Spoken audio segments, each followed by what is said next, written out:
আসসালামু আলাইকুম। আমন্ত্রণ জানাচ্ছি জাগো স্পোর্টসে। আপনাদের সাথে আছি মমতাজ শাহিন রুম্পা। শুরুতেই জানাবো আপডেট। দ্বিতীয় ইনিংসেও 50 পার করতে চতুর্থ উইকেট হারালো বাংলাদেশ। অস্ট্রেলিয়ার মাটিতে 7 উইকেট নিয়ে রেকর্ড ছিন্নভিন্ন করলেন শরীফুল। রুবেল জেসানের ঝলকে নেপালকে বিধ্বস্ত করল বাংলাদেশ। বিস্ফোরণের পর ধৈর্যের পরীক্ষা, বৈভবের সামনে ক্যারিয়ারের নতুন অধ্যায়। এবার বিস্তারিত। হতাশার শেষই হলো নাজমুল হোসেনের ইনিংসে। লায়নের বলে ডাউন দ্য উইকেট এসে লং অফের উপর দিয়ে ছক্কা মারতে চেয়েছিল, তবে বল গেছে লং অফে দাঁড়িয়ে থাকা ফিল্ডার স্টার্কের হাতে। চতুর্থ উইকেট হারলো বাংলাদেশ। 46 বলে 31 রান করে আউট হলেন নাজমুল। ম্যাকাইতেও আরও এক হতাশার সেশন পার করল নাজমুল হোসেন শান্তর দল। দ্বিতীয় ইনিংসের শুরুতে মিচেল স্টার্কের পেস তোপে ভুগল সফরকারী দলের ব্যাটাররা। এই ওয়াহাদি পেসারের পরপর 2 বলে ফেলেন সাদমান ইসলাম এবং মুমিনুল ইসলাম। তৃতীয় ওভারের দ্বিতীয় বলে মার্নাস লাবুসেনের হাতে ক্যাচ দিয়ে ফেরেন সাদমান, আর স্টার্কের পরের বলে বোল্ড মুমিনুল। ইনিংসে নিজের প্রথম বল খেলতে গিয়েই স্কোরবোর্ডে তখন 2 উইকেট, স্রেফ 5 রান। কিছুটা থিতু হবার আশা দেখছিলেন আরেক ওপেনার তানজিদ হাসান। আগের ইনিংসে ফিরেছিলেন খালি হাতে, তবে পিচে কিছুটা সময় লড়াই চালালেও ফিরলেন ব্যক্তিগত সংগ্রহ এক অঙ্কের ঘরে রেখেই। সেই চাপ সামলে এখন স্বাগতিকদের সামনে লক্ষ্য দাঁড় করাতে হলে আরও অন্তত 107 রান যোগ করতে হবে স্কোর বোর্ডে। এই মুহূর্তে শান্ত অপরাজিত আছে 23 রানে, আর মুশফিক ব্যাট করছে 4 রানে। এদিকে ম্যাকাই টেস্টে দ্বিতীয় দিনের সকালে আরও 45 রান যোগ করেছে অস্ট্রেলিয়া।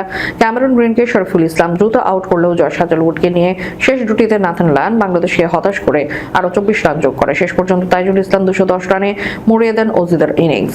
তাই অস্ট্রেলিয়ার লিড দাঁড়ায় 146। দলীয় সর্বোচ্চ 67 রান করেন গ্রিন, আর 32 রানে অপরাজিত ছিলেন লায়ন। বল হাতে শরীফুল এদিনও ধরে রাখেন তার পেস দাপট। গ্রিনকে ফেরানোর পর বাংলাদেশের প্রথম পেসার হিসেবে এক ইনিংসে 7 উইকেট পেলেন তিনি। 2008 সালে দক্ষিণ আফ্রিকার বিপক্ষে 27 রানে 6 উইকেট পেয়েছিলেন শাহাদাত হোসেন। সেটি এতদিন ছিল পেসারদের মধ্যে সেরা বোলিং ফিগার। তা ছাপিয়ে এখন সেরা শরীফুলের এই বোলিং ফিগার 15-3 48-7। আগের দিন ইতিহাস করা পারফরমেন্সের পর নতুন দিনের সকালে অস্ট্রেলিয়ার প্রথম উইকেটও নিলেন শরীফুল ইসলাম। চমৎকার ইয়র্কারে ক্যামেরন গ্রিনকে ফেরানোর পাশাপাশি 7 উইকেট পূর্ণ করে নানা রেকর্ডসও গড়লেন বাঁহাতি পেসার।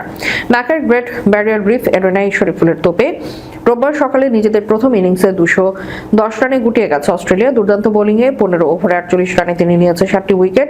ঠিক পায়ের পাতার অগ্রভাগে করা দুর্দান্ত এক ইয়র্কারে গ্রিনকে এলবিডব্লিউ করেন বাঁহাতি পেসার। খালি চোখে আউট মনে হলেও আম্পায়ার অবশ্য শুরুতে আউট দেননি।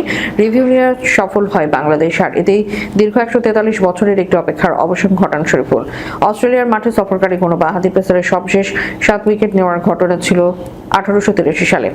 মাঝে বিংশ শতাব্দীতে কোনো সফরকারী বাঁহাতি পেসার পারেনি এটি করতে।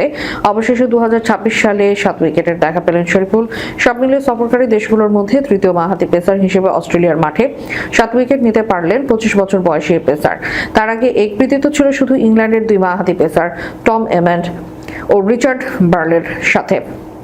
এবার 48 রানে 7 উইকেট নিলেন শরীফুল। সব মিলে অস্ট্রেলিয়ার মাঠে বাঁহাতি পেসারদের 7 উইকেট নেওয়ার কৃতিত্ব আছে শুধু 7 জনের। এদের মধ্যে 4 জনই স্বাগতিক দেশের।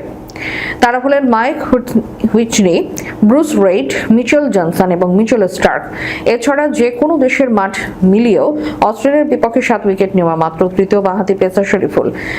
তার আগে শুধু এমেন্ড বার্লি অস্ট্রেলিয়ায় একবার পেরেছেন অস্ট্রেলিয়ার বিপক্ষে 7 উইকেট নিতে। এর বাইরে বাংলাদেশের প্রথম পেসার হিসেবে টেস্ট ক্রিকেট এক ইনিংসে 7 উইকেট নেওয়ার রেকর্ড করলেন শরীফুল। এছাড়া সব মিলিয়েই দেশের বাইরে সেরা বোলিং এর রেকর্ডও নিজের করে নিলেন বাঁহাতি এই পেসার। এতদিন পেসারদের মধ্যে 6 উইকেট নেওয়ার কৃতিত্ব ছিল 6 জনের: শাহাদাত হোসেন, ইবাদত হোসেন, হাসান মাহমুদ, মঞ্জুরুল ইসলাম, তাসকিন আহমেদ এবং রবিউল ইসলাম। এদের মধ্যে শাহাদাত ছাড়া বাকি সবাই নিয়েছেন দেশের বাইরে। মিরপুরে দক্ষিণ আফ্রিকার বিপক্ষে শাহাদাতের 27 রানে 6 উইকেট ছিল বাংলাদেশের পেসারদের সেরা বোলিং। আর সব মিলিয়ে দেশের বাইরে শরীফুলের আগে 7 উইকেট নিতে পেরেছেন শুধু তাইজুল ইসলাম। গত জুনে জিম্বাবুয়ের বিপক্ষে 138 রানে 7 উইকেট। দেশ ও বিদেশ মিলিয়ে টেস্টে 7 উইকেট নেওয়া বাংলাদেশের পঞ্চম বোলার শরীফুল। তার আগের 4 জনই স্পিনার তাইজুল, সাকিব আল হাসান, এনামুল হক জুনিয়র ও মেহেদী হাসান মিরাজ।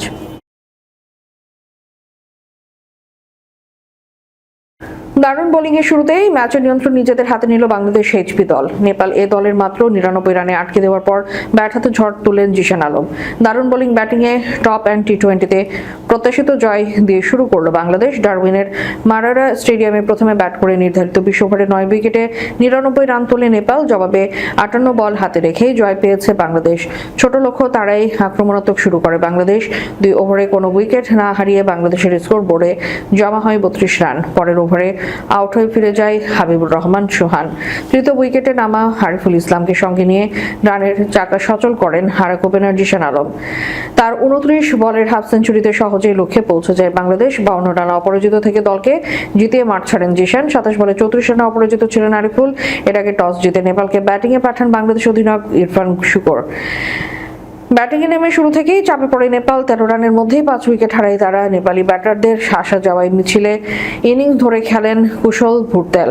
তার ব্যাট থেকে আসে সর্বোচ্চ 46 রান। দ্বিতীয় সর্বোচ্চ 11 রান করেন শাহাব আলম। 11 রানে অপরাজিত ছিলেন বিপিন কোত্রি। বাংলাদেশের হয়ে 4 ওভারে 18 রান খরচায় 4 উইকেট নেন অফ স্পিনার মোহাম্মদ রুবেল। একটি করে উইকেট নেন সামিউল বাশির, রিপন মন্ডল ও রোহান উল দোলা। এই নিয়ে তৃতীয়বারের মতো টপ অ্যান্ড টি20তে খেলছে বাংলাদেশ। আগে 2 সংস্করণে একবার ফাইনাল খেলেছিল তারা, তবে অভিষেক সংস্করণে শিরোপা জিততে পারেনি বাংলাদেশ। হোবার্ট হারিকেন্সের একাডেমির বিপক্ষে একই স্টেডিয়ামে কাল মাঠে নামবে বাংলাদেশ। রাহুল দ্রাবিড় বৈভব সূর্যবংশীকে নিয়ে ধৈর্য ধরার আহ্বান জানিয়েছেন। 15 বছর বয়সী ক্রিকেটারকে লাল বলের ক্রিকেটে আরও সময় দেওয়া প্রয়োজন বলে মনে করেন ভারতের সাবেক অধিনায়ক ও কোচ। তাকে ভবিষ্যতে টেস্ট ক্রিকেটেও দেখতে চান দ্রাবিড়। সীমিত ওভারের ক্রিকেটে, বিশেষ করে আইপিএল ইতিমধ্যেই অসাধারণ প্রভাব ফেলেছেন বৈভব। এবার ঘরোয়া ক্রিকেটে লাল বলের মৌসুমে মনোযোগ দেওয়ার পালা। দ্রাবিড়ের মতে এই সময় বিভিন্ন ফরম্যাটের মধ্যে সঠিক ভারসাম্য তৈরি করাই হবে বৈভবের উন্নতির জন্য সবচেয়ে গুরুত্বপূর্ণ। ডাবলিনে একটি অনুষ্ঠানে ESPN ক্রিকেট ইনফোকে দ্রাবিড় বলেন, আপনাকে সবচেয়ে ভারসাম্য খুঁজে নিতে হবে। বৈভব আইপিএল এর মাধ্যমে ভারতে কিছু সাদা বলের ক্রিকেট খেলার অভিজ্ঞতা পাচ্ছে, এটা দারুণ বিষয়। একই সঙ্গে সে ভারতীয় ঘরোয়া ক্রিকেটে ফিরে লাল বলের ক্রিকেট খেলছে এবং নিজের লাল বলের ক্যারিয়ার গড়ে তুলছে। আমরা সবাই চাই টেস্ট ক্রিকেটে টিকে থাকুক, টেস্ট ক্রিকেট আরও এগিয়ে যাক। এর জন্য আমাদের বৈভবের মতো খেলোয়াড় দরকার, যারা আশা করি সব ফরম্যাটেই খেলতে পারবে। ঘরোয়া শুরু হলে বৈভবের পরবর্তী পরীক্ষা হবে দিলীপ ট্রফিতে। সেখানে ইস্ট জোনের হয়ে খেলবেন। এই টুর্নামেন্টের প্রথম শ্রেণীর ক্রিকেটে টানা ম্যাচ খেলার সুযোগ পাবেন এই তরুণ। দর্শক, শেষ করার পূর্বে সংবাদ শিরোনামগুলো জানিয়ে দিব আরও একবার। দ্বিতীয় ইনিংসেও 50 পার করতেই চতুর্থ উইকেট হারালো বাংলাদেশ। অস্ট্রেলিয়ার মাটিতে 7 উইকেট নিয়ে রেকর্ড ছিন্নভিন্ন করলেন শরীফুল। রুবেল জিসানের ঝলকে নেপালকে বিধ্বস্ত করল বাংলাদেশ। বিস্ফোরণের পর ধৈর্যের পরীক্ষা, বৈভবের সামনে ক্যারিয়ারের নতুন অধ্যায়। এতক্ষণ আমাদের সাথে থাকার জন্য ধন্যবাদ। আল্লাহ হাফেজ।